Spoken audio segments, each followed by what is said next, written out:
For today's video mga kalapatids, ito ngayong araw maglilipat kami kasama si Kiki na mga bago natin mga warriors. So meron ako mga bago warriors dito na galing doon sa stock section natin na ilalagay na natin dito sa ating breeding area kasi mag-breed na ulit tayo. So halos tapos na ako mag-flashing. Patapos na, hindi pa pala tapos. So nag-orga na ako no first day. So nagbigay na rin tayo ng electrolytes, probiotics. Pagkatapos nagbigay na ako ng 4-in-1 kasi pod, tapos na rin. Tapos ngayon nagbibigay na tayo ng probiotics ulit. Pero pakainin ko muna ibon natin si Kiki dito para makapagpahinga siya. So ito yung mga bago nating nilagay na ibon. Ayan o. Siya si Idol Madla, nakakahanga, may mga hawak, gandang linyada. Ika'y inspirasyon kung bakit hanggang ngayon ako'y palaging kumakarera. Kain ka lang dyan, tol. Habang kumakain si Kiki, papakita ko sa inyo yung mga warriors natin na bagong lagay dito sa stock section. So ito yung una. Ayan, meron na naman tayo dito bagong imbrek. So ito yung imbrek na kak natin. Kakalagay lang nito kanina. So under observation pa to dito mga kalapatids. Titingnan muna natin kung ready na siyang mag-breed. Pero nasa breeding age na to, nasa 5 months na mahigit yung mga to eh. Kaya pwede nang ipares, lalo kak lang naman. So meron pa tayong isa dito. Ito, pula din mga kalapatids. So halos puro pula, mga bago nating ibon. Alam ko ito, imbrek cross Mariano to. So kapatid to nung nasa taas. Kaso yung kapatid niya na nasa taas, hindi ko na kinuha kasi hindi siya off color. So pag off color, yun lang tinitira ko muna para gawin natin mga bagong mga breeder. So puro imbrek yan, dalawa na yan.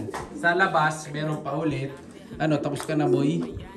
Naubos mo na, magugulat siya kasi nagbablog tayo. Kapatid tayo, neto na maingay eh. Pag may ibang tao nga, nagugulat to, lumilipad. Huwag ka nga, alis boy ha. Good girl yan, si Kiki. Ito, may dalawa pa, ito. So, meron tayo dito. Ang alam ko, anak ni Haruto to, mga kalapatids, cross doon sa Stitch eh. Ayan o, so nagtabi tayo ng isang lahi nila Arto. Pero di ako sure. Mamaya, check ko pa dun sa ring. Pero ayan o, ganda ng kulay mga kalapatids. Hindi yan imbrek. Siyempre alam natin yung imbrek yan saka hindi. Ayan o, pang ganda. Red check din. Ito namang isa. Ito, maganda to mga kalapatids. Itong isa na to. Ayan, ito talaga, tinabi ko rin. So, bali ang lahi naman nito, ex-machina na nakakross dun sa Pure Alphonse. Bali kapatid to nung pina-ending natin nung nakaraan. Ayan, so hindi lang tayo nagpa-ending ng off color. Kasi off color, tinatabi muna natin mga kalapatids yan. Nagpapa-ending din man tayo ng mga ganitong lahi. Kaso, hindi bang off color? Kasi off color, ako muna yung gagamit. Ayan, magtatabi muna tayo. Yung kapatid nito na isa pa, dun sa taas, flyer. Pero ito, dahil off color, tinabi ko, ginawa natin breeder. Kasi bihira lang tayo magkaroon ng ganyan eh. Kaya pinagtatabi-tabi ko na. Ayan, ito yung mga YB natin eh, nabawasan na. Diba, kumunti na lang. Dagdagan na nung nakaraan yan. Tapos nagbawas ulit tayo. Ayan, sa mga nagkaroon ng YB. Ayan, PM lang kayo. Dahil ito, iakyat ko na. Habang hindi pa naakyat, mas mura pa. Pero pagka inakyat ko na, medyo may pa-plus na. Kasi flyer na natin yun. Oh, tapos na boy. No, kain ka lang. Yan, ito kasi mga breeder ko dito, pinagpapahinga ko na rin. Ito na yung mga huling binbreed. Ito bagong itlog na to eh. Yung sitter natin na dalawang Taiwan bird natin. Sitter lang naman yan. Ito naka-break na yung sila Tacloban. Yan. Yun, naka-break na. Lilipat ko na nga sa section yan. Sakto umaraw. Magpapaligo ako siguro mamaya. Ayun, umaraw na oh. No, hindi nga tayo nakapagtos dahil kanina umuulan. Ayun, pero ngayon maaraw na. Pwede na nating lagay sa breeding section itong mga to ay sa stock section para makapagpag sila. Ito may mga bago din tayong mga YB pa mga kalapatids, mga habol YB, dalawa, isang pula, isang checkered. Pero ito, painumin ko muna ibon natin dito mga kalapatids. Wow na to eh. Ayan o, hirang gawa niyan dito.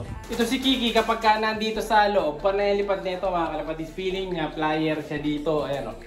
Lipad ka muna boy, lipad ka daw gilas. Pakitang gilas ka o, diba? Lipad-lipad lang yan dito mga kalapatids. Panayang yabang niyan dito. Kapag hindi pa to umiinom, o kaya bago siya kumain, panayang lipad-lipad niya dito. Pero susit pa rin naman. Tapos siya sasakay sa ulo, tapos tatae. Ay, huwag kang tatae kung saan-saan. Dito ka, pakapok. Tol, ay! Sa ulo talaga ito, adapo. Bumigay eh. Oy, dito ka boy. Huwag mo yung tapakan yan, baka tayan mo pa ako sa ulo eh. Painumin na natin ito. Bumaka na dito sa anding yung dyan. Yes, inom ka na. Ito pa rin iniinuman niya hanggang ngayon. Tandaan mo na, dito ka pa umiinom, boy. Pero hindi ko pa rin alam ang gender nito. Ayan, tumakas pala. Nang hinain, mga kalapatids. Bitin pa na siya, may natin patoka. Yan, nakainom na to si Kiki mga kalapatids ha. Ayos na siya. Siyempre pagkatapos uminom ni Kiki, papasok na siya sa loob. Kasi pag ganito, hindi na siya makalipad. So, hindi na nakakalipad to mga kalapatids. Pambusog na eh. Kasi nyo, ang bigat na nung tunog oh. Diba? Parang hirap na talaga siya makalipad pagka busog na to. Kaya maganda talaga sila pang pre-flight. Pang turo-turo kasi hindi sila basta-basta nakakalipad kapag busog na. So ngayon, pasok ka na dyan. Pasok ka na. Pasok ka na, tol. Pasok ka na. Ito, yung isa na pula. Ayan o, mga naka-KFC. Naka-2K pa nga yata ito eh. Itong isa, para makakuha na natin ang picture. Wait, kuha na muna natin ang picture ito mga kapatid. Ang picture taking. Kailangan may record ng picture yan eh. Ito, ganda ng forma na ito mga kapatid. Ito yung forma niya. So ano, mahabang katawan ng isang ibon na to. Ganda, di ba? So ibang ano nito, ibang katawanan niya. Kumpara doon sa ex-machina bird na isa. Ito naman, ito maganda rin to, solid din itong isa na to. Oh, di ba? So simple lang, mukhang Taiwan ang itsura. Ito naman, ito isa sa mga favorite ko itong isa na to eh. Ito ganda rin ito, masungit ang itsura mga kalapatids no. Diba? So bali, ano yan, all cock. Wala tayong natabing hen. Halos lahat ng hen na tinabi ko, eh nag-cock din pala. So bali, all cock lang yan. Ito, cock din to eh. Ito, puro inbreak na. So bali, 4. Tapos papasok natin lahat yan dito. Ito yung mga all cock natin na natira dito eh. Puro cock ang kalapati natin. So dito, 1, 2, 3, 4, 5, 6, 7, 8, 9, 10, 11, 12. Kita nyo, 12 yung cock dyan. Tapos may 4 dito. Ito sa kabila. Ito, dito mga hen naman to. Ayan.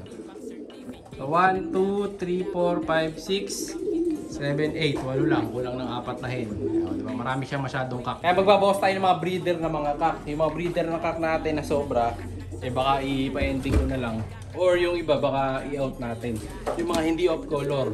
Kasi iniipon ko talaga yung mga off color. Congrats nga pala mga kalapatid dun sa idol natin na si Boss Jiris. Kaya kumuha sa atin ng mga ibon yun at nagkaroon nga siya ng gift bird na masili. So sabi niya yung gift bird, kung saan niya na masili, binread niya, pinares niya dun sa ex-machina bird. Ang nangyari daw is 6 points sa North Race. Bali ano siya, super set winner. Tapos rank number 2 saka number 3 pa siya mga kalapatid. Grabe. So ito yung ano niya, resulta nila. Ayan, oh. Hindi na natin papakita yung club, basta yung pangalan na lang. Ayan. Yun yung pangalan nila, yung number 2 sa number 3. Galing na ibon. Ang nakuha niya lang is yung mga masili natin na binibreed dito. So at least yung mga binibreed natin, mga masili, saka yung mga Vandenbroek natin na nanalo. Yung nakaraan nanalo yung mga speedbird. Sa pooling, sa side bet, nakuha nila lahat. So 1 and 2, lahi din ng ibon natin yun. Ngayon naman, 2 and 3, isang tao, panalo mga kalapagis. Lahi ng mga warriors natin yan, syempre.